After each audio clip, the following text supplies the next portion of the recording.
and the house of Israel shall possess them in the land of the Lord for servants and handmaids, and they shall take them captives, whose captives they were, and they shall rule over their oppressors. Now this is talking about a different kind of stranger, man. This is talking about these different heathens that had rulership over us, that had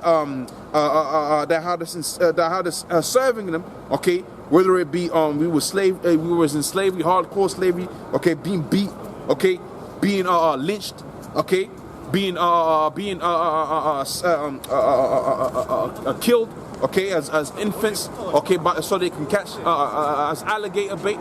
These things happens, but see, the Most High kept the record, and in the Most High keeping the record, it says it is a righteous thing to recompense them that trouble you, so that judgment is going to be played out on these devils.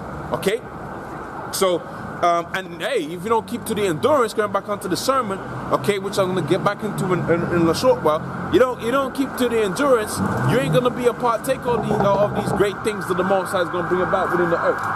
You ain't going to be a part of that, okay? You're just going to be falling out of the wayside, okay? You're going to die, okay? And you're going to be a newborn baby onto one of the elect, okay, within the kingdom of Yahweh Hashem outside. But you're going to know that you're falling out, because the scripture says that what?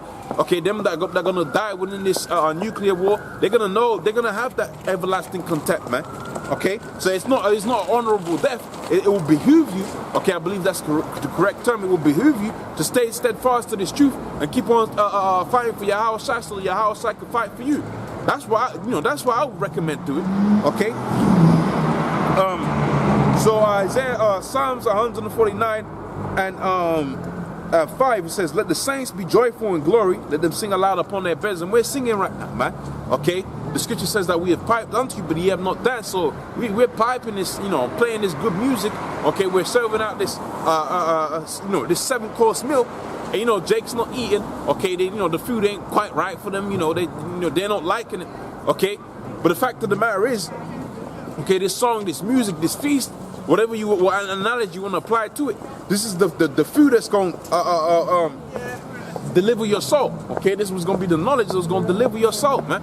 Okay, but Jake don't want to hear all of that. Okay, so it says that let the saints be joyful. Okay, let them sing aloud upon their beds. Let the high praises of Yahweh Hashem shall be in their mouths, and the two-edged sword within their hands. It's the same rod of judgment that we read about within the book of Revelations, the 2nd chapter on the 23rd verse. Okay, to execute vengeance upon the heathens and punishments upon the people, to bind their kings with chains and their nobles with fetters, to execute them upon to execute upon them the judgment written. This honor have all the saints. So this honor, okay, of executing judgment, this goes down unto the saints. And who are the saints? Psalms 50:5. Them that have made a sacrifice with Yahweh Hashem outside by way of blood. These are the Israelites. So it ain't gonna be these other nations that are gonna be partaking within this blessing. This was gonna be for one specific group of people, and even within that specific group was an even more specific group, that being the Israel of Yahweh Hashem outside, the Israel of the Most High, the Israel of Yahweh. Okay, let me get the book of Revelations, the 13th chapter, okay, and the 9th verse. Okay, Revelations 13 and 9. Okay. If any man have an ear, let him hear. He that leadeth into captivity shall go into captivity, and he that killeth with the sword must be killed with the sword. Here is the patience and the faith of the saints. So that's what they was looking forward to. Okay, I believe I might even read this scripture yesterday's lesson or today. I can't remember now. Okay, so back within the book of Isaiah, the 14th chapter. Okay, and this is the 10th verse. It says, "And the people shall take them and bring them to their place, and the house of Israel shall possess them in the land of the Lord for servants and handmaids." Okay, because when all is said and done, okay, and the Most High, rather more the Yahweh Shai is on the scene, okay, and destruction takes place, and all of these wonderful things spoken about within the scriptures have happened. What's going to have to happen after that is a new government put in place, and you can read about that within the book of Amos, the 9th chapter. Okay, wherewith the scripture says, "Then shall the Most High raise up the tabernacles of David that is fallen, and close up the breaches thereof, etc., etc., etc." And it was going to possess what? The remnant of Edom and all of these nations, really. Okay, and that's talking about governing and ruling. Okay, because you got it to where the infrastructure of this existing world would have been destroyed and depleted. you're gonna need a new infrastructure, okay? Because if you got subjects, well, those subjects need to eat. They're gonna eat something, okay? So that whole the mechanism of how goods are transported throughout the whole world, that's gonna have to be reestablished in righteousness, okay? So this is where this thing of rulership comes into play, okay? And it says, and it shall come to pass, this is the third verse, Isaiah 14:3, shall come to pass in that day, the Lord will give thee rest from thy sorrows, and from thy fear, and from thy hard bondage wherein thou was made to serve. So you got guys out here that talking about relaxing, and you could be happy on the Passover, and you can party, you have fun in that. That's not what the scripture said, okay? The scripture says that the rest that you're longing for was going to come about when our enemies have been removed from the position that they're in of power, okay? And it makes sense, because if your enemy is in a position of power, for instance, if you're about to go out there into battle, okay, and your enemy is positioning himself to even stronger position on a day-to-day basis, then really you want to be up on your game, man. You want to be on in a position where you're going to be able to mobilize very quickly, okay?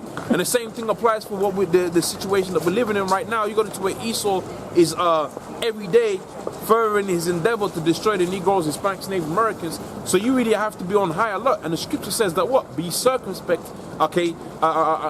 Be vigilant, man. Be sober, okay? Because your adversary, the devil, what's that in 2 Peter, the 5th chapter? Let me get that right quick. 2 Peter, the 5th chapter.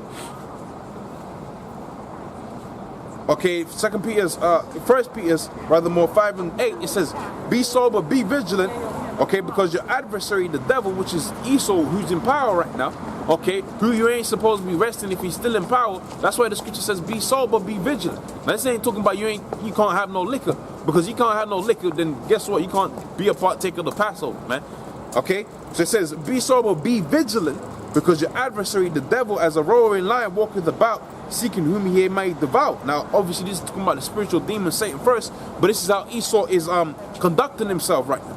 Okay, he's every day he's repositioning. Okay, how am I going to destroy these Jakes today? How am I going to further disrupt this ministry going out? How am I going to further interrupt the enterprise of Yahweh Hashem outside, in that this world was going to go out, and we're going to stand before the face of such as afflicted us and made no account of our labors, and we're going to tell them that they're the devil that the scripture speaks about, and how the Most High was going to judge them for being the devil that the scriptures speak about. Okay, so it says be sober, be vigilant, because your devil, okay. So if you're partying, how are you going to be sober? Okay, if you're out there teaching a philosophy of mirth, at what point are you being sober and being vigilant? That's not what the scripture, that whole mirth doctrine is not what the scripture speaks about. The scripture talks about how there is a time for everything and there's a season for everything, and the season of the mirth is not yet, because as the scripture says here within the book of Isaiah, the 14th chapter, and the 3rd verse, it says, and it shall come to pass, okay, not when you like, but rather when the Most High wants it to happen, shall come to pass in that day, okay, the Lord shall give thee rest from thy sorrows and from thy fear and from thy hard bondage wherein thou wast made to serve. So the rest is going to come, man. This ain't the time for rest right now, okay? So it says here, the 5th verse, and thou shalt take this proverb to the king of Babylon. Who is the king of Babylon right now? You go into the scriptures within the book of Revelations, the 17th chapter.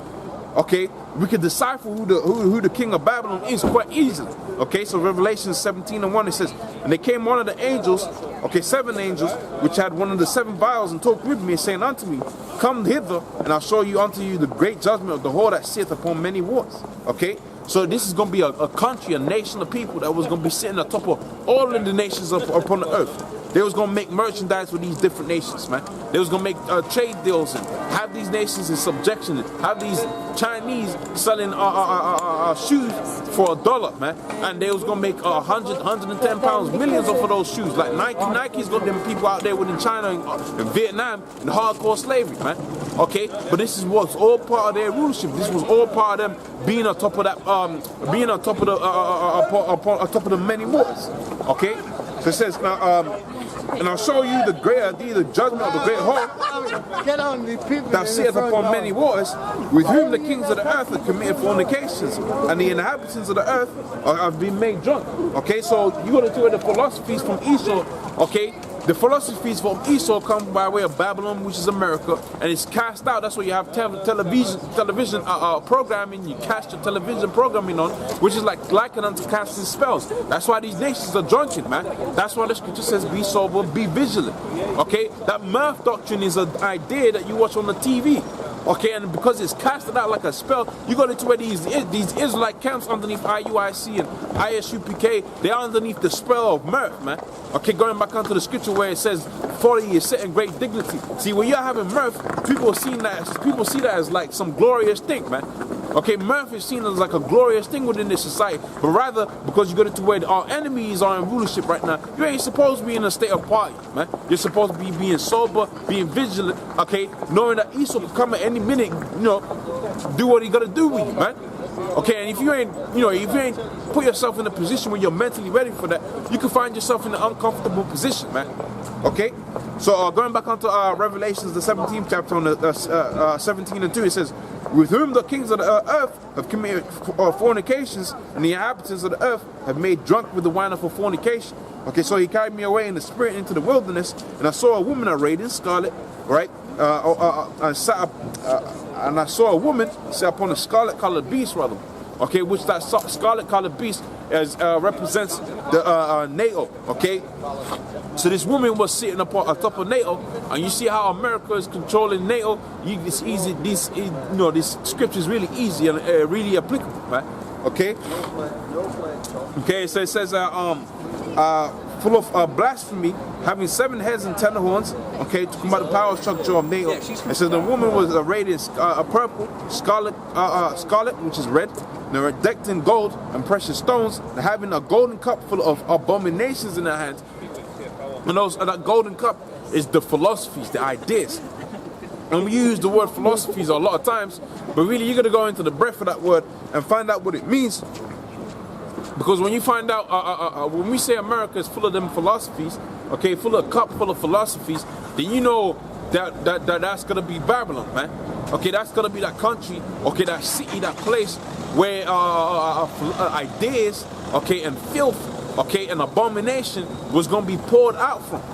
To the end of the scripture within the book of Jeremiah, the 51st chapter says that therefore the nations are mad because, you know, America, Babylon is pouring out all of this golden cup of filth onto all of these nations to the end that they've gone crazy. Okay, you got dudes, you know, popping robots now. Okay, or if they're not popping robots, they're chopping off their manhood. If they ain't doing that, they're doing some other form of craziness. And that's all contrariwise to the scriptures. That's what the Most High created the man for. Okay, the Lord created man, okay, to enjoy the earth and the pleasures that come with being upon the earth, man. Okay, so let's go into the scripture right here now. It says back within the book of Revelations, the 17th chapter, it says full of abominations and filthiness, right, of fornications. And it says, and upon her head was written the name Mystery Babylon, the great whore, right, the mother of harlots and the abominations of the earth. Now you can go into that scripture and you can find out even every subsequent line just proves that it's talking about America, but really the point's been made by way of the philosophies, by way of the infrastructure, by way of which is to say how America sits on top of NATO, which is that scarlet-colored beast. Okay, that's the scripture we're speaking about, and this is non-applicable to any other nation other than America. Okay, so when we're talking about here within the book of Isaiah, the 14th chapter, the king of Babylon. Who is the king of Babylon? Who rules this city of confusion? Okay, the Edomites rule this city of confusion. Starting first and foremost with these different bankers that you got out there. They're the kings of Babylon. And they're going to be the first kings that are going to be in hardcore slavery underneath the Negroes, Hispanics, Native Americans, because the most recent captivity that we've been in was underneath these Jews, man. Okay, when you look at the families of the world that really benefited from the enslavement of the Negroes, Hispanics, Native Americans, you find that the Ishmaelites are on top there. You find that many other of these families are on top of there, but the Ishmaelites and ultimately even more on top of that than that, the so-called Jews were the ones that are principally benefited from the transatlantic slave of the Negroes, man. Okay, they're the ones that heavily benefited from that. Okay, that's why they're so rich today, because they were selling Negroes out there. Now they're pretending like they're the victim because of some false story about Hitler. Okay, we're the victim in that situation, but see, that situation was set up, okay, as judgment, okay, for us not keeping the covenant of Yahweh Hashem outside. Okay, So furthering on, now we know who the king of Babylon is. Let's see what the judgment of the king of Babylon was going to be. Okay? So it says, the Lord has broken the staff of the wicked. The Lord has, fourth verse, it says, thou shalt take up this proverb against the king of Babylon and say, how if the oppressor ceased and the golden city ceased? Because at a point in time, America was like one of the most prominent places you could ever be, man. Okay? Everybody wanted to make it out there within the Big Apple, but see, the Most High has taken up the splendor of America away. That goes in the book of Obadiah, the first chapter, where if it says, when thou shalt set thy nest amongst the stars, that from thence will I bring thee down. Going back onto the 1970s when they so-called sent chariots out there upon the moon. Okay? That's when they started spiraling downwards. Okay, they had a strong currency. Okay, they had dominance over the whole entirety of the planet. Dominance. Now you go to where countries like Iran, they just doing whatever they want now. Okay? Because that dominance or that power that Esau had is dwindling. So he's gonna have to do something drastic to consolidate all of his debt. Okay? Like just like how you have a household and you gotta consolidate all of that debt. Well, Esau's gonna have to consolidate all of that debt by way of this RFID chip, okay, and have it to where he's got a more dominant rulership. But see, in the enterprise that he's gonna try to push forth, the Most High ain't gonna have it to where it's just gonna be successful like that. Rather, the Most High was gonna put him in difficulty. He's gonna put him in straits as he's trying to as he was about to fulfill that the so-called New World Order. That's when he's going to be in the most difficulties. One of which, the difficulty I always mention is the fact that you go to where the men of the Lord are out here pushing this way. And we enjoy doing this, man. We enjoy telling you devils that you're going into captivity. We enjoy telling our people they're wicked and they need to turn back onto Yahweh Shemi outside. And we also enjoy the teaching of the scriptures too. But see, we're a thorn in Esau's heel in the very existence of us, okay, exemplifies a rebellion, okay, in an idea that hasn't even been set forth. That's what we represent. You're trying to set forth a new world order, and you already got it to where there's a realm of people that are just not going to accept that, and they're not, and they're going to rebel against that. That's going to be prove very tedious. And that's why you find out when you go into the scriptures that they was going to bring us Jakes out there into the synagogues and curse them out and get guillotines, chop their heads off, all of these things. Because of what? Because of the fact that we represent a danger to the enterprise of Esau. The existence of the very New World Order is anti-Hebrew Israelites. Okay? And we're anti the New World Order. Okay? So he says here, how have the oppressor ceased? Okay? And the golden city ceased. The Lord has broken the staff of the wicked. So the advantage that they had over these nations is non-existent no more. Okay, the Lord has broken the staff of the wicked and the scepter of the rulers.